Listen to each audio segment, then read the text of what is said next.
This is Rizwan. This is the second episode of Mumkin Motivation. We've got a special guest today and his name is Zubair. He's got a background of engineering similar to mine. He's working at Jaguar Land Rover. What I'd suggest to somebody that's in a position where they don't know what to do with the intention that it should help somebody, that £1 will be worth a lot more than that mountain of gold. Leveraging your strengths. For me, that was so important because I was like 500 kilometers cycling in Ramadan, so whilst fasting. And there's a quote from Muhammad Ali that I really like, and it says, "The service that we give to others is the rent that we pay for our place here on earth." He's done many work within charity, and we're going to unpack all of this within this episode.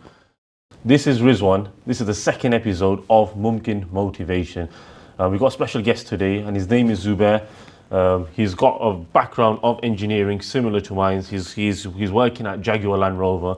He's done many work within charity, and we're going to unpack all of this within this episode. So Zubair, how are you doing today? I'm doing well, alhamdulillah. Yeah, looking forward to having this chat with you. Yeah, of course. Yeah. You know, trying to get guests and already people that are already on the social media and the content scene find it really difficult to, like for me to, get them on the podcast.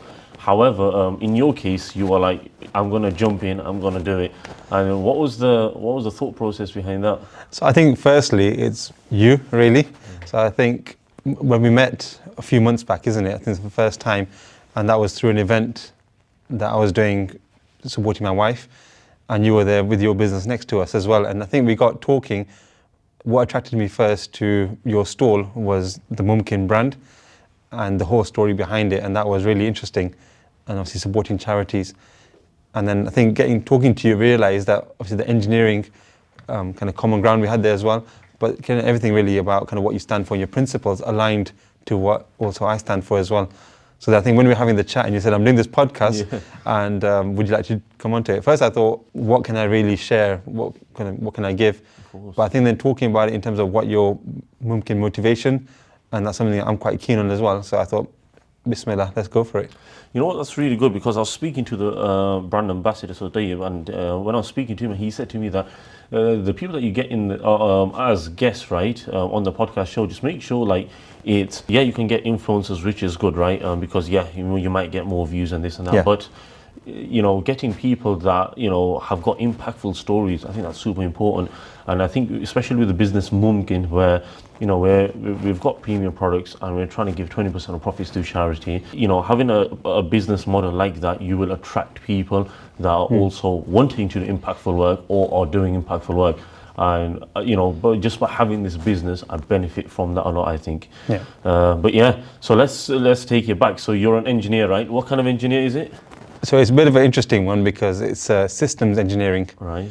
Which a lot of people may not have heard of. Of course, yeah. And the reason why they probably haven't heard of it is because it encompasses everything. So it's not just about mechanical or electrical. It looks at basically holistically from start to finish any engineering project. So that's what I did at university. So I did system engineering, and through that I've done a number of different roles involved in that. But more recently I've become like an engineering manager. So I've got a team that actually look after the engineering, and I'm there to set the direction, the vision for what we're trying to achieve. So I've got that technical background, but I'm more kind of a product owner is actually my official title. And that's where I set the vision to the team and then break that down and say, this is what we need to prioritize and this is what we need to do to deliver what we need to. Of course. How has it been then? Because especially working at Jaguar Land Rover, right? Were you with them from the start, or it took you many years before you got to the role that you're at? So the role I'm doing right now is taken some time. So I've been with JLR for 11 years, but I was with another company before that. So I did my graduate scheme with them. And then after I finished the graduate scheme, I did another year. But the company I was working for, a project from start to finish was about 20 years. And I wanted something a bit more fast-paced. So I looked at different industries, and automotive was one I thought that was really interesting. And I was living outside of Leicester at the time as well. I wasn't born in Leicester, but I grew up in Leicester. And that's where a lot of my family are. So when I moved out of Leicester, I still had that kind of connection to it. So I wanted to come back to, say, closer to my family. Awesome. And JLR was one of the companies that are in the automotive industry, but also close to Leicester. So I applied for the role, and alhamdulillah, I got it in 2013. And then from that, I joined as an experienced hire, joined as a project engineer. And then through that, I kind of built up my experience. I moved around the company. So I went from working in Birmingham in Solihull to working international. So I worked in Austria and I did a role there with JLR. And then after that, I came back to the UK, and then I worked between different sites within the UK. So currently I'm based in Warwickshire, but also work from home, so kind of go between sites. Of course, it's quite interesting that you said that, because especially the job that you did, that you've been with them for a number of years, the loyalty that you've got. I speak to a lot of people that are tailoring off and going into sort of retirement, right? And they've stayed in there. I'm not at that age as yet. And no, they've stayed in their careers for at least like 30, 40 years, right? Yeah. And it makes you really think like, nowadays, people are like job hopping. They're going from one opportunity to the next opportunity, right? I'll be honest with you, similar to my experience, I was going, the last sort of, since I graduated, I already had like 3-4 jobs. And, now, I'm in full-time, self-employment or business, right? But before that, I was just trying to find the next best opportunity. And the last job that I actually had was where I was working, and I was in there it was only 1 or 2 months, but I really wanted to get more knowledge, gain more knowledge, and I think it was the Chartered Institution of Management, right? Yeah. And I spoke to my manager and I said, I think this is a good opportunity. I want to get, one of the highest levels, right? Because coming from already with a bachelor's and master's degree, I didn't want to go from a low level management degree. I thought I'd get something higher, right? For that qualification, sorry. And I spoke to my manager. He said, you know what, right now you're still in probation. Let's let you finish your probation. And after that, we'll give you the opportunity. So I was like, yeah, that's fine. And then he went a couple of months later, and then I finished my probation, and then I asked, I was doing well in my role, and I said that, now, let me get involved as soon as I can. Just because I know the way that I am, I want to learn as much as I can when I'm in a company. And if I already know that the job role that I'm doing, I'm already doing that to a relatively good degree, right? Yeah. What's next, right? So I was like, I want to still be mentally stimulated by having this. To a certain degree, it gives you that job loyalty. So for you to stay in that job, it makes you feel like, there's value that you're really getting. Yeah. However, my manager would say that, his superiors were saying that it's not the right time right now. They just can't allocate the budget for it. Wait a couple more months. And I'll be honest with you, I left that job, right? And throughout that time, I was like, well, I'm trying to learn more, trying to gain more. But it wasn't happening. So how was your experience? So I explained about why I moved from the previous company to JLR. My main kind of reason behind it, or two main reasons, was wanted to be in a bit more of a fast-paced industry. So I wanted to see a project start to finish, not wait 20 years, but do in a shorter span of time. And with automotive, it's about 2 to 4 years usually. So that's one thing, and also about the moving to personal reasons, being closer to family and so on. A lot of people obviously job hop, what you mentioned as well. If you're not getting the opportunities within your current role, obviously within the business, then you look at other opportunities, which is understandable. The other reason why people job hop is also about money as well. Let's be honest, people obviously want to earn a decent wage as well. And if you're not getting that in the company, then you'll also look at alternative ideas. For me, obviously the money aspect plays a part, but what's kept me at JLR for so long, and you said loyalty, is two reasons. The first one is, I mentioned about the different roles that you can do within the company. It can feel like a new company every time you move roles. And secondly, is the Islamic Society that we have. So it's the longest running employee network that we have within JLR. It's gone for about 22 years. So what I'm trying to say here is that working for JLR means I don't have to compromise who I am in terms of my faith. In fact, the first day when I joined JLR, I asked somebody, so in my previous company, when I wanted to pray Zohar, I had to book a meeting room for like half an hour, and then I have that, and then sometimes I'd go to it and someone is using that meeting room, even though I have it booked. Then it's that awkward kind of thing that I've got it booked, I need to pray, can you just give me 10 minutes or something, then you can come back into it, even though I have it booked, but then sometimes I had to kind of, compromise. I don't have to do that in JLR, because the first day when I joined, I asked somebody, where is the prayer room? Expecting them to say, oh, there's a meeting room you can use or something. They said there's actually a prayer room or quiet room in the building. And then I found out there's also Jummah facilities as well. There's prayer rooms all over the site and everything. So I can pray, take that 5-10 minutes out of my day, pray and come back into it, and no one's going to say anything, because it's part of the culture of the company to support you. I think that makes a big difference. Again, with my previous role, I was working in a very small company, and I think that's one of the big advantages that you might get in established companies, where they've got these resources available. I was actually praying. We used to pray under the stairs. So, honestly, anywhere where we'd have any available opportunities to pray, we'd be praying. So in the stair, under the stairs, or in the canteen, we'd just be praying there. And it's to a certain degree, you do want to be respectful also to other people that are non-Muslim, right? Where especially when they're in canteen, they're having their lunch, they might be watching something at the same time, and then you're praying your Dhuhr Salah, right? So it's very good that, and then the new managers that did come, they did start speaking about hopefully we can start trying to implement where we can have a place where it's designated for prayers, such as a quiet room, right? Exactly. Yeah. And I think it's super important that we're all able to gather, especially for Muslims, we're praying 5 times a day, and especially during winter, a lot of the prayers now are together. very compacted within probably the 9 to 5 time. So I think people that are remote working have it quite easy, isn't it? But just to also mention, it's not called a Muslim prayer room, it's called a quiet room. And we have chairs in there as well, because we have people coming in from different faiths that also sat there as well, and they'll do their prayers, or also people need it for meditation, or just take some time out as well.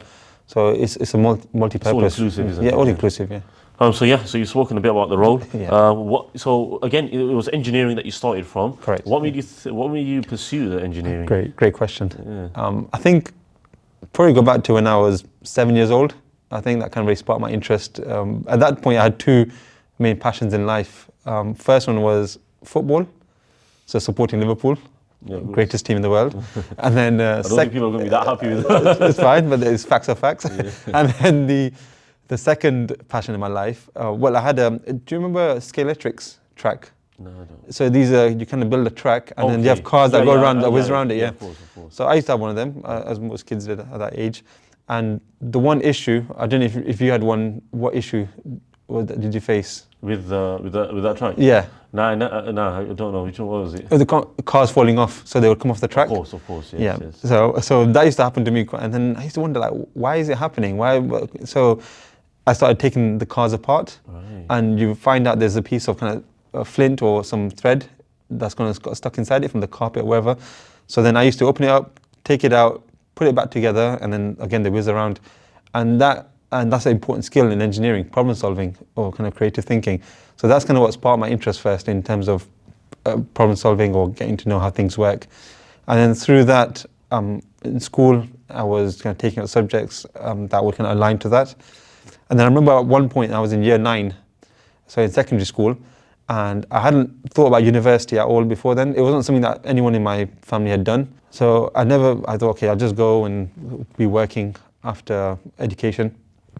And a couple of people from University of Leicester came into my secondary school, and they started talking about university and what it's all about. I was like, okay, this is interesting. And then they invited people or students that were interested to a day, open day at Leicester University, and that's still at secondary school. And I went to it, and I was mind blown. As university, and you see these people doing all this great work and all that there. So when I came back then, I was like, okay, my GCSE options, I want to do something aligned to engineering. And I chose electronics as one of the things I wanted to do. And I also chose PE as well, thinking that I'll be playing football every week, but that wasn't the case.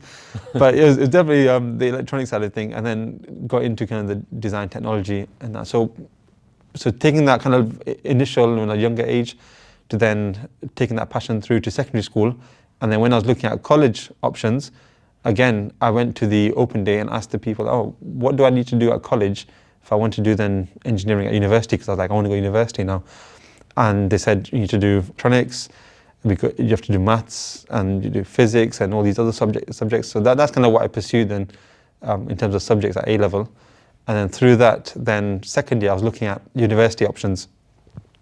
And I was like, I really want to do engineering, but I don't know what type, because, okay, electrical is nice, but I don't fully want to just go into one area, like one niche area.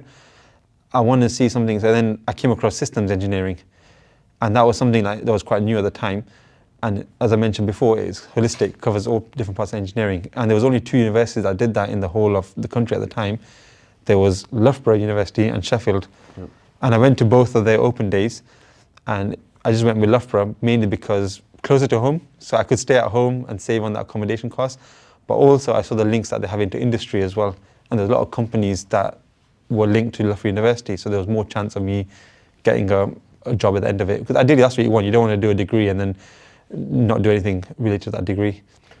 I think in your case, maybe potentially there's like 10 to 15% of people that might be similar to you, where they're young, they've, they potentially they're curious, they've got this skill that they're good at, right, which is problem solving, right? Yeah. There's some people that just see this issue, they might be like, especially at that age, they'll just go to their parent, they're like, mom, dad, this, this car is not working, whatever, or can you just fix it for me? And they'll be like, oh no, don't play with this broken, whatever, right? Exactly. Yeah. As a result, Or get a new one. Yeah, exactly. Or you just bin it off, right? And then, so you are like, you know what, I've got this problem, I want to fix it, and this is at a very young age. And again, that probably sparked an interest, right, going into engineering. What about for those people that are like, that just lived a normal life, and they were good at, they were like all rounders, they were just good at this, they were good at everything, or they didn't really have a particular interest in anything. What advice would you give them? Because I think you said you're a STEM ambassador, right? And that's some of the work that you're doing at the current role. So how would you say that ties into, like, people not knowing what they want to do, and giving them that interest that, you can go into this? Yeah, and just want to start by saying that's completely fine as well. If you are at secondary school, in college, and you still don't know what to do, they said not everyone knows that as well. So that's completely fine. And people can also change career as well later in life as well. So if you choose something that you're not aligned to, then you can also change it. So going back to your question, what I'd suggest to somebody that's in a position where they don't know what to do is maybe write down on a piece of paper what are their strengths, what are things that they'd like doing. And then the other thing that I highly encourage as well is get like a mentor. So you pick kind of an area. If you think maybe I like science, I want to go into science industry. So maybe reach out to somebody or speak to your career team or something and say, okay, can you put me in touch with somebody that's doing the role where I think I want to go to, and I can speak to them and see kind of, is it something that I want to do? How do I get into it? So I think this is the main thing, is network. Yeah, I changed from, actually, just to go on that, I was obviously being from engineering, I did it for a year, and straight away after university, and then I thought, this isn't for me, and then from engineering I went into management, right? There you go. And it wasn't any technical management, right? It was more people management. But it wasn't a case where I was doing engineering and I was, now this is it, because I spent all my education, the last 4 years exclusively learning about engineering, I'm going to stay in engineering. It was more of that I'm not happy doing this. And the other thing that you said was leveraging your strengths. And for me, that was so important, because I was like, what am I good at? Am I good at, let's say, the technical things? Am I good at sitting on the computer all day, or do I like to speak to people? Do I like managing people, right? I found out that with my personality traits and the way that and my strengths, I was like, you know what, engineering is not for me. However, how would you, for those people that, they're in a job that they're not happy with at the moment, how would you say they can break that barrier and be like, no, it's okay for you to change jobs, but they think that, no, I have to stick in this? So again, going back to that as well, one thing I would say is the first step is do a SWOT analysis. So it might sound like quite a daunting thing, but it's actually quite easy to do. So you look at your strengths, your weaknesses, what opportunities you have, and what threats that could be to that. So putting that down, and it's not just doing it yourself, also so if you're in a career, you've got colleagues that you work with and so on, get their opinion as well. What do they see? Because sometimes it's hard for us to know our own strengths as well. Sometimes we're very good as humans at seeing things that we're not good at and weaknesses, but sometimes the strengths are a bit difficult for us to understand. So if you ask somebody else, they'll tell you what they see as your strengths as well. And it's quite an eye-opener as well, doing that. So by doing that analysis, then you're like, okay, this is what I have, these are the opportunities that I could then look at to move me in different directions, as in what you did as well. You went from engineering to management. That was an opportunity to align to your strengths as well. And I think that's what I'd say is first do a SWOT analysis, and then using that as a framework or foundation to then look at what opportunities are out there, or where can you go. I had a mentor, and he was the manufacturing excellence manager, and he said to me that when you're driving from Leicester to Newcastle, like what you're actually doing in those 3 hours, and it's actually super important, because 3 hours is a long time, right? And especially if you're on your own, you're going there for work, you've got a lot of that time to really it's like personal improvement, right? And it's just that simple thing that we should all have learned, which is just to be able to think. And that's what he was telling me. He said to me that you not ever just sit there and just think. And you could do that even once you're driving, wherever you are, just before you go to sleep, but just really to think, to reflect. And again, for that point where there's so many people that are stuck in jobs that they're not interested in and they want to move to whatever it may be, if they just step back from the day-to-day firefighting that they'll probably normally be doing, to really just think that, am I happy doing what I'm doing? And if they're not happy, how does it affect the people around them, their family members? And then the only thing after that would be, this is a problem, what is the solution now? And again, just by doing that within a month to 3 months, you could already change the situation, the circumstance that you're in, right? Yeah, and that's a good point about the family situation as well. So you've got to also look into that as well. How does your decision as well affect those around you as well? If you've got a family, if you've got dependents and so on. So I think it's also looking at the wider picture. You actually spoke about, like, when you were around 4 years old, right? You were playing with toys and then it broke and you're doing problem solving, right? Yeah. But now you've got a son. He's how old is he? Four. He's 4 years old too. Yeah. And how do you think that would play an impact? In terms of his growing up, his development? Yeah. That's a good question. Yeah. So I think firstly, parenthood has its challenges, but it's also very beautiful as well. I know the pandemic was a very bad time. A lot of lives were lost as well. But it was really also a blessing for me as well, because my missus was pregnant at the time as well, and he was born, he's a COVID baby, so he was born in August 2020. And before that point, you mentioned about Newcastle, going there. I was going to Warwickshire, so it's about an hour and a half each way, traveling time. If the pandemic had not happened, then I would have lost a lot of time, quality time to spend with my son. But because it did happen, I was working from home. Alhamdulillah, I got to be there for my wife a lot more than I would have been, and also spend that time. So I've got a very good bond, I would say, with my son as well. And based on my experiences, I've tried to instill that as well with him as well, is that sometimes if you're getting frustrated with maybe things not working, maybe just take a step back. I know it's hard to articulate that properly to a 4-year-old, but trying to do that they look at your behaviors, they look at how you react to things and they kind of mimic that as well. So that's what I've tried to do in terms of, don't just chuck away the toy, try to see how you can do it. And it's not just me, it's with my wife as well. Yeah. We both together as well try to do the same thing as well, in that if you're getting frustrated with something, you just kind of keep trying and see, and soon you'll get better as well. Do you feel like, there's some people that say that it's too late for me now, I've got a family and I'm unable to do something, right? Which is a bit more of a limiting belief, right? Limiting belief, yeah, it is. And how do you feel about, like, you've now got a full family now, right? And, how do you go with having a full family, but then trying to achieve things, trying to do different things in life alongside your job? Would you say that, would you say that it's going to affect you, or would you say it's actually going to make it easier? So I think it's, again, what I mentioned before about when you make a decision, if you've got dependents on you, you've got to consider that as well. So going back to before I was married, I could just say yes to pretty much anything really, because obviously I didn't have that kind of responsibility to an extent as well. But there was a bit more kind of, let's say, independence in that way. But now you've got the dependents, you've got a wife and you've got a son. You also have to take that into consideration. So when you're signing up to something, I usually have a chat with my wife as well and just say, this is what I'm thinking about. And likewise, if she does as well, just having that conversation. So being open as well. And that way, if you're both on the same page, then you can, and alhamdulillah, most of the things I want to do, it's just a matter of having that conversation. But some things also I've realized myself as well, that it's going to take away a lot of my family time as well. If I give an example, anyone that's run a marathon knows how much dedication and time that takes to do as well. I probably wouldn't be doing another marathon as well, again, mainly because you have to spend a lot of time training, and that's not to say that people shouldn't do a marathon. It's a great thing to do at least once in your life, I would say, because that really tests your body and your mental strength and everything. But it's not something that I would go for right now, because more important to me right now is that time with the family, rather than going out and doing that training. Of course, yeah. And so that was one of the charity works that you've done, right? Yes. Yeah. Yeah. What are the come on, tell me. What are the big challenges that you've done? So marathon obviously is one, running 26 miles, which I think really tested my body a lot. And at the time I was very young, so recovery was a lot shorter than what I could do right now as well. The other thing I've done is 3 peaks.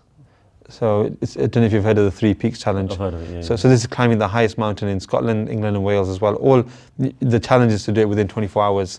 And actually I've done it twice. So the first time I did it over 24 hours, and I went back again, and I did it just in, I think it was 23 hours, 50 minutes or something. Really? So Okay. just managed to do it in time. I've also done cycling challenges as well. So where I've cycled, so I've done initially Leicester to London, where that's about 120, 130 miles cycled in one day.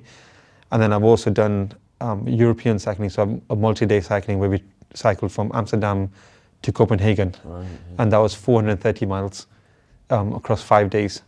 So that was pretty tough. And then also I've done, most recently, done 500 kilometers cycling in Ramadan, so whilst fasting. How much is that? 500 kilometers? 500 kilometers, yeah. So that's about, let's say, 300 odd miles.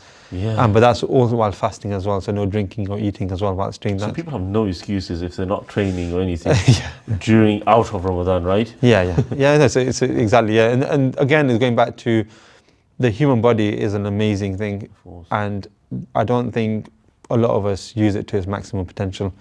And there's a lot of things that we can do and that we don't realize that we can do as well. Do you think linking fitness with charity makes it easier for you to raise money? 100%, yeah. It's so not more on the raising money. I think that's a byproduct. I think for me, it's the motivation behind it as well. So I want to raise the money, 100%, but in doing so, it gives them the motivation to complete a challenge.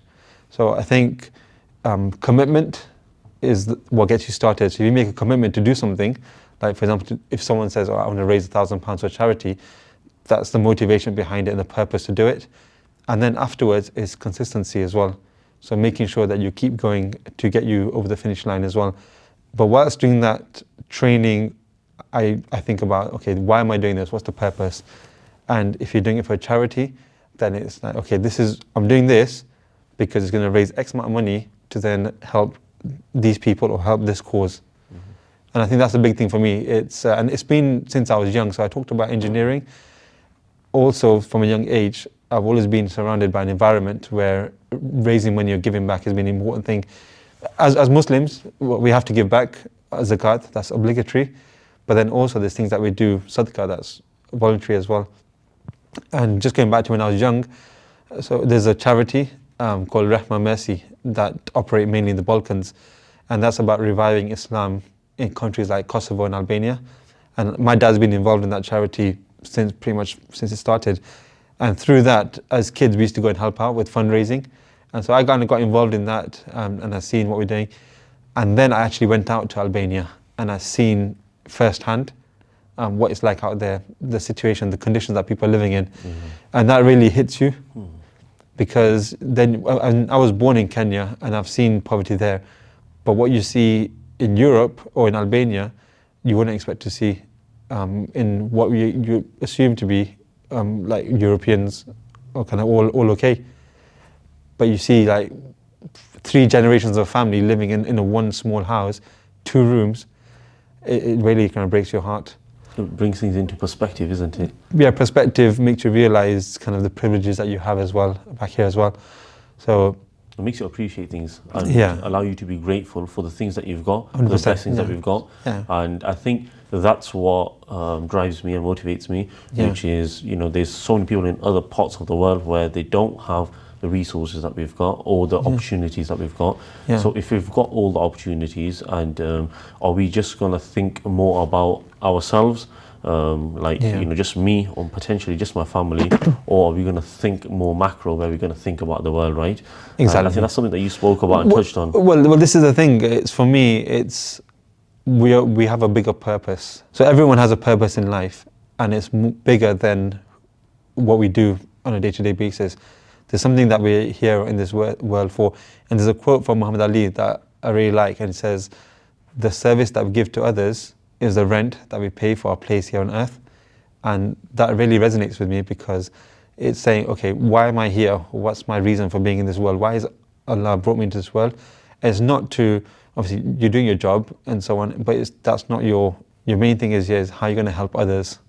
How you're going to, because you can have the nicest house, the nicest car and so on, but you can't take those things with you when you pass away. What is it that you're going to leave? What's your legacy that you're going to leave behind?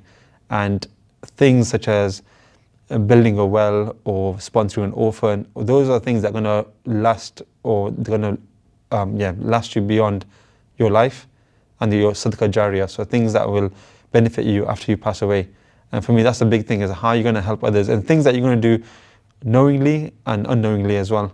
So things that you directly know that you're going to help, but also things that you can't imagine that you've done. You've donated to a charity that you've forgotten about, but that's had a ripple effect to helping somebody as well. So I think that's what it is. You're bigger than who you are. Yeah. Well, I don't know about the UK stats, which I showed because I'm from here, but Yeah. in America, 78% of Americans are living paycheck to paycheck, right? So we're talking about building a legacy, trying to achieve more, and more than just, what we're doing day to day, right? In maybe that particular job, right?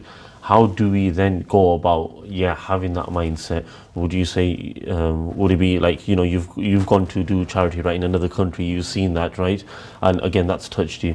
So for people that haven't had those experiences, but they're just struggling with their own lives, trying to stay afloat, what would you say to them? Yeah, I get it. It's difficult, and I don't know the stat, like I said, but it doesn't surprise me that if you're living paycheck to paycheck, but maybe give slightly an amount, sadaqah, not your 2.5%, but a little bit voluntary, and then see that how it'll come back to you, and you'll be very surprised as well.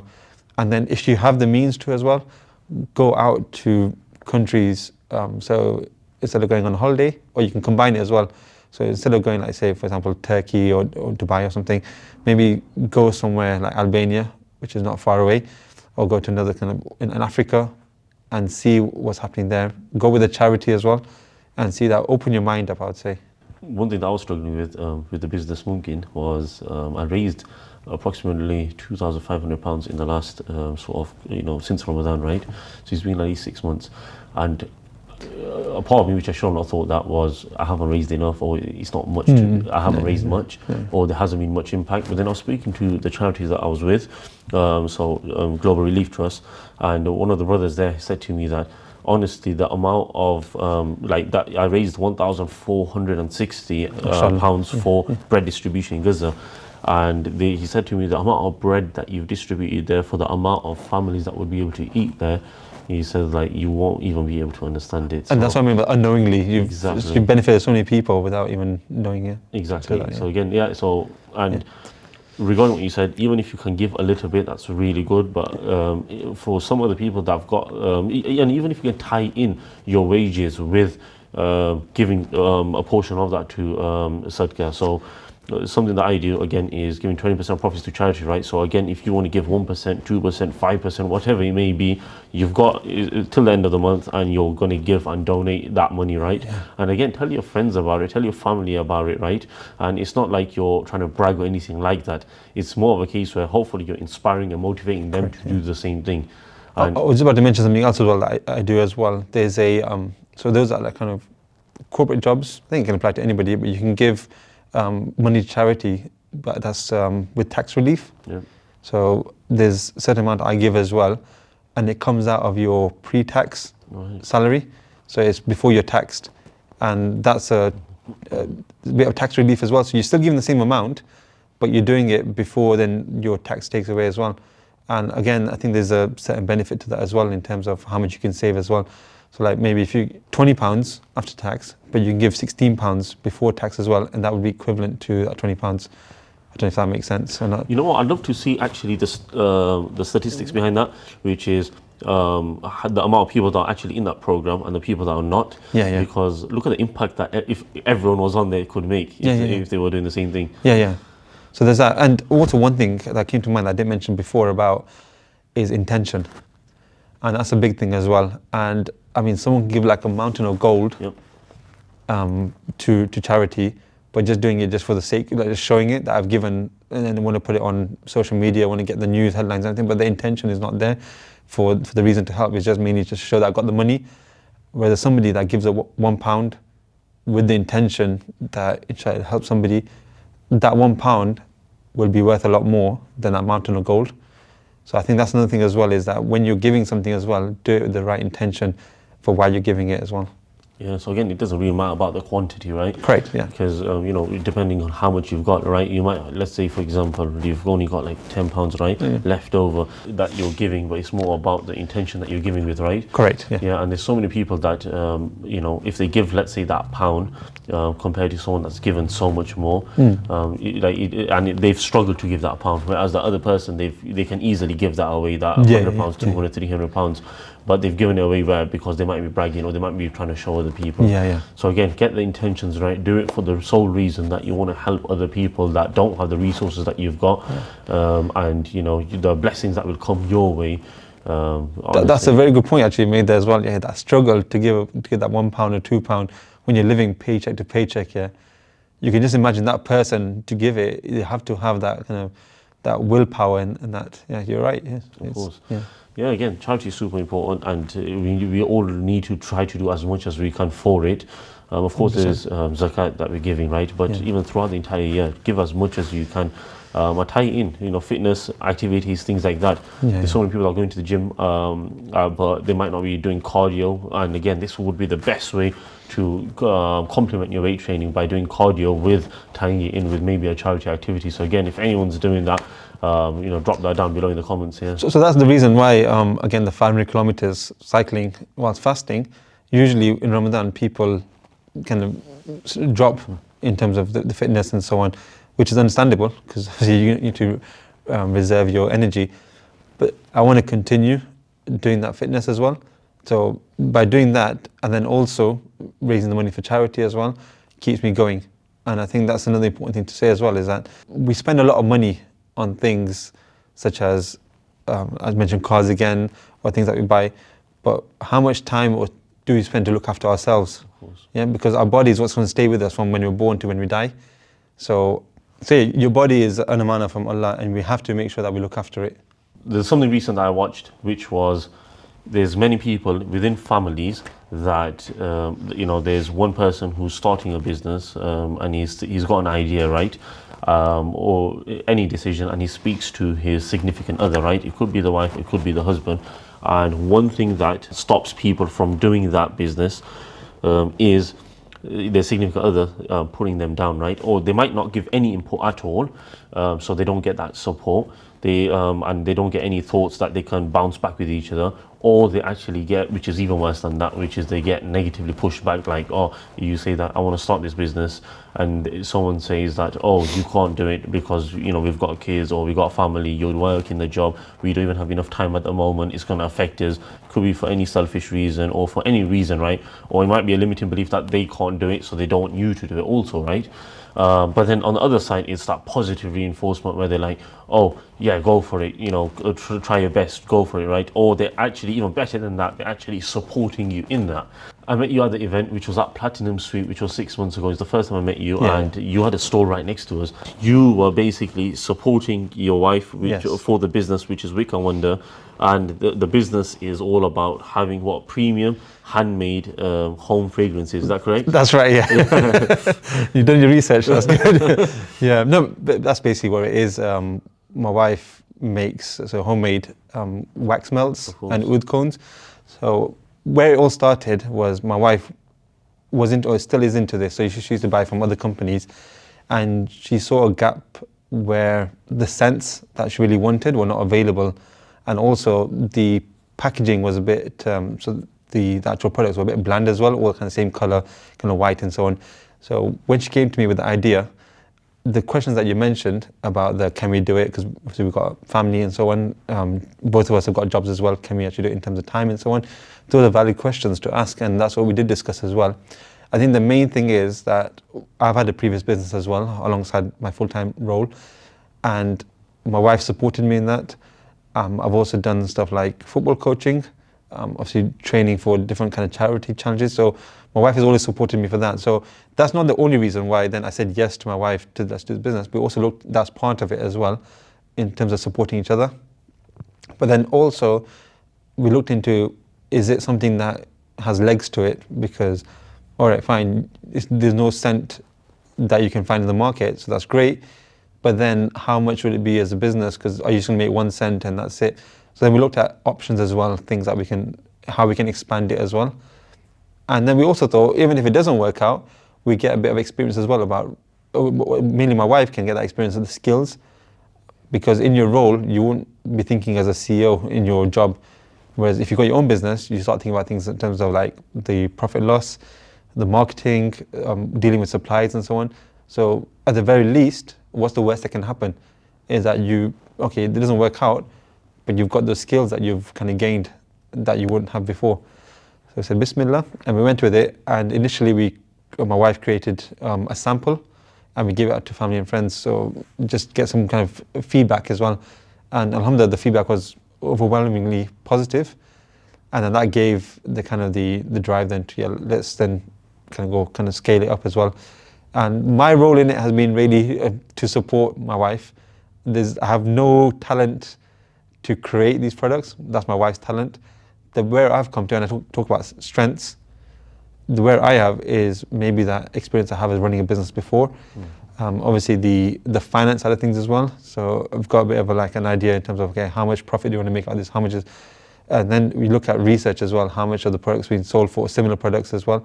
So mine has mainly been about kind of researching how much we can sell it for and that side of things, but also being like a sounding board as well. So when my wife has an idea in terms of, okay, do you think this might work?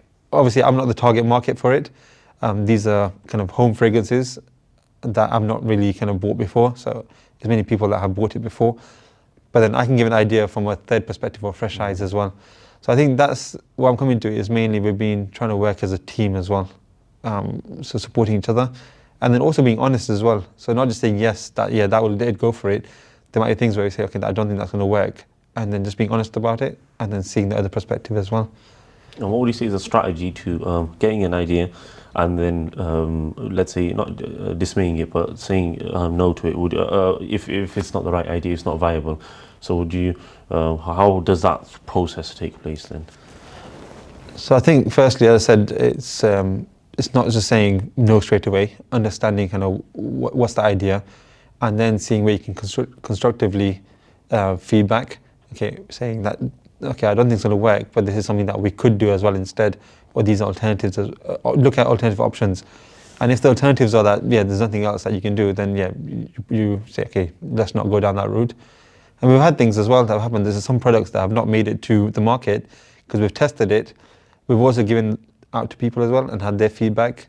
We've tried to change things as well in terms of the ingredients we use as well, and that's had a bit of a negative impact into the one thing that we always try to do is keep it premium. Premium products, premium ingredients, and also premium looks, premium smell as well. And we don't want to go away from that ethos. So we don't want to cut corners and so on. I'm not saying we have, but that's something that we completely avoid trying to do. That's where we think, okay, it'd be cheaper to go with that ingredient, but then it moves away from it being a premium product. So then we say no to it. So I think the main thing is having your values, what's the principles of the business. There is also the charity aspect as well, so make sure that we are giving as well. We do all that as well, and we make sure that we stick to that. Well, sounds like a really good business, again, with really amazing products. And the house smells nice as well, amazing as well. Yeah. Very nice one. What would you say is the hero product, like the main fragrance that you'd want people to have a try? Yeah, sure. So it's the signature scent that my wife has made, so you won't find the scent anywhere else. It's vanilla, rose and oud. So we do that both in the wax melts and the oud cones as well. So that has some really good kind of notes of oud in there, the vanilla as well, and it's the one that I usually burn in my home office, and it's really relaxing that I find as well. Yeah. So that's one, I'll say, like a hero product as well. We've got some others as well. I can mention top of my head that's been really popular is hibiscus, rose and musk. That's the one that's really popular. Oud Isfahan, which is inspired by one of the perfumes of a similar name. So those kind of are best sellers as well. Yeah. I think this is one of those products where if you're not in it or you haven't ever tried these kind of products, that you really go for it, try it, and then I think it's one where you can't go back once you start having it. And how would you compare that with fragrances, like air fresheners? Sorry, would you say it's completely different? It's different in the sense that these are longer lasting scents. Right. So when you spray, obviously that would be there, that disperses, yeah. But then obviously it goes away. Whereas with the wax melt, one block. So you get like 5 blocks in the pack. So one block would last about 4 or 5 hours. So you have that going on, and you can always replace it. You can always kind of reburn it and so on because it is wax. So I think that's the main difference as well in terms of longer lasting compared to kind of a shorter one. The other thing to mention as well is we've got a variety of scents. So if you don't like one, there's always something else out there for you as well. Yeah, exactly. Yeah, different notes as well. Yeah. Oh, So you've got such a big variety as well that you can choose from. And we sell the burners with it as well. So even if you're not into it as well, and if you don't have the burner, we sell that as well. You can do like a bundle with it as well. And how would it be, for example, like people are super busy, they're thinking that, like for example, an air freshener, they'll just quickly spray and then that's it, they're done, right? And it's just for that time. However, this is longer lasting. So people that are remote working, it seems like the perfect thing for them, right? I said I use it as well in my office. Yeah. And how would they, would it be a case where they just start it up, make it work, or was it melting it, right? Yeah. And so I said you have the burner. Have the so burner. The burner, you put the wax melt block on the burner. You have a tea light that we also provide as well. And then that just burns. And how long will it last, one of those? So about a few hours, yeah. So about, you replace a tea light, where the actual melt will melt for hours. Really? Okay. That sounds really good, and I'm sure people really benefit from that. And we're also doing an Eid gift set as well, if anybody's interested in that as well. Coming up here as a gift, so you can get like a variety of the set of the wax melts in a box, and then you can provide that as a gift to somebody. No, of course, I think it's a good season for it, especially winter coming up, right? With Yes, all the holidays. exactly. So it's good, yeah. No, definitely. I'm going to leave the link below, down in the description. Jazakallah. Everyone just check it out, you know. For me, it's a thing where it's a very good business, very good products, and they're doing some really good work with it, and they're putting a lot of effort behind it. So definitely just check it out. Good fragrances. Who doesn't want their house to smell nice, their office to smell nice? So yeah. It's like yourself, isn't it? You've got all your fragrances, you're in that beard oil and so on. Yeah, you just want to, it's looking after yourself, looking after your home and that. Of course, and I think that's super important. Where, you know, male grooming, which is obviously the beard products that we're doing at the moment right now, it's not it's slowly catching up now, where, you know, there's a lot of women that do take their time whenever they're going out, right, with the restaurant, right, with their husband. However, now I was going to say women doing the beard grooming. Hopefully not. If you're taking the products, why not? No, but there's and now it's like for the men, what solutions do we have? And again, beard oil is such a big thing. You know, we want to try to keep big beards, right, and try to groom it as much as we can, right? And I think that's the struggle for most people. They're trying to have a beard, but they think, you know, if it's big, it's not going to be groomed nice, so I don't want to keep it, right?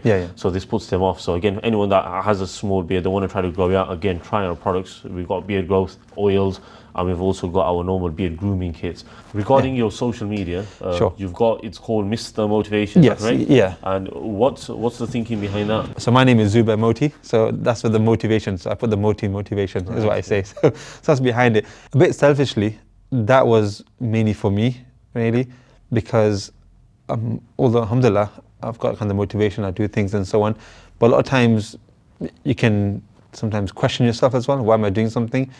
So it was like a space for me to save things that will give me that burst of, you know, motivation when I need it most. So different aspects in terms of if I'm feeling low or if I'm puzzled about something. So just giving a bit of a change of perspective and so on. So that's primarily, but I thought, why keep it to myself? Why not share it with close friends and family and so on? So that's why then I created the page. And ideally, that's just purely there for resharing those things. So having inspirational quotes and sharing from my life as well, things that have helped inspire me. And I mentioned before about the service you give to others. And that's what I'm trying to help as many people as possible, alongside myself, but also help others as well to achieve their goals or their aspirations. Because one thing that also, there's a Japanese proverb that says, vision without action is a daydream, and action without vision is a nightmare. So if you've got a vision but you don't do anything about it, then it's just always going to be a daydream, isn't it? But if you do things without really thinking about why you're doing it, that's a nightmare. So that's always stuck to me as well, in that, okay, I've got the vision to help people, how am I going to do it? Instead of just being in my mind, how am I going to do it? So this is the Mr. Motivation, is inspire people or help people as well by sharing things. And it could spark somebody's kind of interest. And did you see some good feedback from it? From like family? Yeah, I've had people, and I used to do it like on a weekly basis. I've not kept to the weekly, but then I used to have people like regularly, and then after I stopped, like, oh, where's your things? Where's your weekly motivation gone? So I'm trying to get back into it as well. But the stuff is out there. I'm not deleting anything. That's all previous stuff as well. It's all relevant to today. It makes a big difference, honestly. Like I'll see like motivational things, right? Quotes, people just talking, and you wouldn't realize, but it actually does have an effect on you. And Yeah. it's really good that if it and what you've done, which most people probably haven't done, which is including myself, which is it's had an effect on me. Let me also share that to the world. Correct. And if they're going to watch that, they're going to see that. Hopefully, can also have that effect, same effect on them. Yeah, exactly. Yeah, and then it goes back then to things I do outside as well in terms of the charity challenges. I try to share that as well. Of course. Try to share not just what I've done, but also the journey that I've gone through Yeah. as well, because the training and what's involved in it. So I try to share that. Obviously doing the STEM work as well, trying to motivate people to pursue a career within one of the STEM subjects. So I think that's what it's all about really, in terms of, Mr. Motivation. Yeah, I think the STEM ambassador, being a STEM ambassador, I think that's quite. I think we've spoken about that, haven't we? We touched on it as well, yeah, but it's essentially something that, so STEM is an organisation, non-profit, and that's again to inspire people to get, because we know there's a shortage of those skills in science, technology, engineering, so we're trying to get people more involved in that. And being an ambassador, what does that mean? So I mentioned before about people from a university coming into my secondary school and talking about university and so on. So that is something that I always kind of try to keep back in my mind, is I want to give back. So being a STEM ambassador allows me to do that. So I'm going into schools now as an ambassador, giving talks to a group of students and saying, this is what I've done, this is what you can do to try to pursue a career in a STEM subject. I'm also doing mentoring as well. So I'm mentoring youngsters as well, either still at secondary school, in college, or even at university. We're not sure where they want to go with things. So I think that's what I do as a STEM ambassador, is try to give back as well to others. Also, alongside giving back, because many people will be watching this, they'll be like, oh, I'm so busy doing my own thing, right? So for me to do that, let's say that extra activity, right? Yeah. Not that it's a burden, but again, it will take some time. And how you said that it's a way where you can give back, but again, for yourself, how does it make you feel when you do things like that? It's definitely fulfilling. Yeah. I'd say when you see someone that has then progressed or achieved something because of your help, not just because of your help, but you played a part in that. Of course. And then they message you and say, oh, I did this because you said this, or you gave me this piece of advice. I think that's fulfilling. The other part as well, it helps me as well develop myself as well. So you can't just stay stagnant.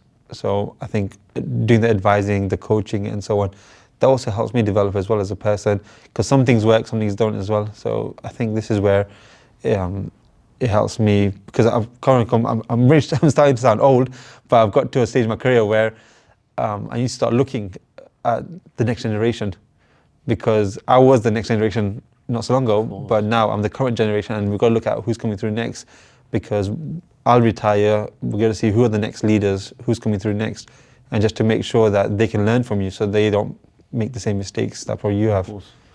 And I love how this went to a full circle, because I think right now what you're saying, which is everyone that has the ability to mentor someone, right? Yeah. So they can give back. But at the same time, at the start of the podcast, you said that you should also try to get a mentor. Yeah. So it works both ways, Yeah, right? yeah. And to finish off the podcast, what would you want to leave the guys with? I think it's going back to that proverb I said as well. Have a vision, but don't just keep it as something in your mind. Take action with it. And then if you want to do something, just make sure you have a reason or intention behind it. What is the reason? What's your why? Yeah. You see, why are you doing something? And then whenever you're doing that thing, always go back to that, checking yourself. Are you doing it for the reason why you initially said? And whether it's for charity or doing something at work or even doing something to help somebody, always thinking back to intention. Of course. And you'd hear that a lot, where what is your why? And you might skip past that, you might not think too much about it. Yeah. So important. It honestly will change the way you look at life. It'll change also the way you feel. It'll also change the way you communicate with other people and the way you are with other people. So again, it's a very important. In terms of life hacks, what life hacks would you give? I think one of the ones that have helped me a lot, and I've started doing it in the last few years because I read about it by somebody else. So, New Year's resolution, a lot of people do that in January or towards the end of December, and there's a stat, I don't know what the stat is, but a lot of people, by the end of January, they've kind of say, want to get fit, to sign up to the gym, but then January, February starts drilling and everything. And what's the main reason behind that is people do it kind of there in January, like, yeah, I want to make life change and so on. Some people stick to it, some others don't. The life hack that I learned a few years back is do it in November. So there's a guy I read about that actually locks himself away for a week. He goes away to the woods, locks himself away in a cabin, and really looks at kind of the previous year, but then also what he wants to achieve for next year. And I'm not suggesting that you do that, go to a kind of a forest or something, but it's something I do, and I've just done it actually in November as well, where I've sat down for at least a good couple of hours and saying, okay, how's my year gone? And this is what I want to achieve for next year. And I've written it down and trying to break it down a bit as well. The reason why you do it in November is you then start working on it in December. Because when you get to January, you're already working on that. Yeah. You don't start in January, you start in December. So I'll give you an example. Last year, one thing I wanted to do was I wanted to run 5K so I set the goal that I want to run 5K in under 30 minutes. 2023, I ran 5K, but without a time kind of aim, just to the distance. Yeah. I did that last year, alhamdulillah. And then I said, I want to do it now next year on 5K, but I want to do it under 30 minutes. And then I started training for it in December, and then in January and so on. And alhamdulillah, I achieved that in June. So I already achieved that in half the year. And then I gave myself a bonus target that I want to run 10K. So I did that, alhamdulillah, in October. But that was a bonus, that was a stretch target. And then in November, when I did my planning for next year, now I want to run 10K in under 1 hour. So I did it in 1 hour, 7 minutes when I did it in October. Now my target is I want to do it. And I've already started working, I've already got a 10-week plan I'm following. And I'm about 3 weeks in to say that I want to achieve that now. Yeah, I think that's really good. So basically, you said from November, it's a case where you are reflecting on the previous year, how it's gone, right? Yeah, yeah. And you're setting some clear goals and targets as an action from that, right? Yeah. Well, have you ever done journaling? Yeah, and that's another. Is that daily journaling you're doing, or? It was daily. So it's something called a 6-minute diary. Right. So that's it's a journal that I bought. It's actually like a gratitude journal, and it's called 6 minutes because you spend 3 minutes in the morning and 3 minutes in the evening.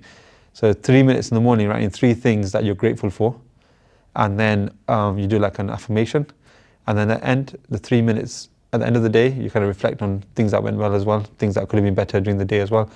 It really doesn't take that much of your time, and I used to do it daily. It made a big difference to me. I've still got that journal, and I still put into it as well now and then when I need to, but journaling is another good hack. Journaling is super important, and that's why for Mumkin, especially with the way the brand is going, trying to inspire, motivate people, I really want to launch a journal also as a book. Yeah. I journal as much as I can, right? Yeah. I aim to try to do it every night before I go to sleep, but it's kind of tough. But the benefit that you can get actually from journaling is to get very accurate, precise, and very short-term reflection. So, within the entire day that's just gone by, you'll actually journal. You'll say that, how did my day go, right? You'll create actions then for the next day. Exactly. And then the next day will go by. And then in that, then the following day's night, just when you're about to sleep and you check your journal, you'll actually see all the actions or the to-dos that you've written that I wanted to achieve this for the day. Yes. And if you haven't, it'll make you think, okay, now I'm going to write it for the following day. Yeah. So it really just makes you really catch up to some of the actions that you're putting aside and try to really just action it and make you think that, which are my priority things that I really want to go for. And honestly, it does allow you to be very time efficient, and that's what I've noticed. Yeah, it's a simple thing, but so powerful. Yeah. Is breaking down something into, so I'll give you another example of something I realized towards, I think it was May or June this year. I looked at, so I've got a fitness watch and that tracks my number of steps I do. And I was just looking at it and it said I'm close to 2 million steps in 1 year. So looking at the 12-month time span, I was like, wow, okay, that's 2 million, that's a big number. Of course. And then when I looked at it then in terms of breaking it down, it was actually like 6,000 steps a day. So it's actually not that many. So I was like, okay, that's small steps. So okay, I said to myself, okay, let me set a target for next year. So I said, okay, so I want to do 2.5 million steps. So in the next 12 months, I want to do 2.5 million. Again, that's a massive number. But then I've broken it down to, okay, 2.5 million steps, that's about, let's say 200,000 a month. And then breaking that further down, that's about 7,000 a day. So I'm already doing about 6,000 according to the stats. If I can just up that a little bit by 1,000 or a few hundred a day, that would actually get me 2.5 million at the end of the year. So that's another thing where if you've got a big task, something that you're kind of putting off or something, mainly because you're looking at it, say, let's say marathon I've done or climbing a mountain. If you look at it as, wow, it's a big mountain, you're not going to do it. You're probably going to put it off. But if you break it down to, it's basically one step at a time, and you just start that one step, things will become a lot easier. So I think that's my hack, is last one as well, is if you've got something big in front of you, break it down to something a bit more manageable, and that way you're more likely to achieve it. Yeah, there's a book that I'm reading at the moment, Atomic Habits. A brilliant book. That's a brilliant book. Yeah. And it really says that, to not govern your actions, or to not govern your thoughts by your outputs, but your inputs, right? Inputs, yeah. So there's so many people that that want to have such a successful business, or they want to be in this level, in this stage in their job, right? But then they're really upset or emotional about why they don't have that. But then when you just break it down, which is what you're saying, actionable steps, is where are my inputs at the moment, where those same successful businesses that you might see in that same industry, are you doing the same inputs as them? So when you actually reverse engineer it, you'll actually realize, no, I'm not. Reverse engineering, I like that, yeah, exactly. Yeah, so have your vision. There's nothing wrong with having that vision, but then break it down into actionable steps, and you say, okay, by the next month I'm going to do this, next 6 months and that. And exactly. Alhamdulillah. And it's the systems and processes. Yes, Exactly. Just build the systems and processes in place to build that successful business that you want to make, or whatever it may be. And again, you can achieve whatever you want to do. That's it. Yeah. I feel like we're going to have another part 2 of this. Yeah, there's so many other things that we can unbox as well, but I think, alhamdulillah, we'll leave it as. So and what, to finish off the podcast, what would you want to leave the guys with? I think it's going back to that proverb I said as well. Have a vision, but don't just keep it as something in your mind. Take action with it. And then if you want to do something, just make sure you have a reason or intention behind it. What is the reason? What's your why? Basically, why are you doing something? And then whenever you're doing that thing, always go back to that, checking yourself. Are you doing it for the reason why you initially said? And whether it's for charity, or doing something at work, or even doing something to help somebody, always thinking back to intention. Of course.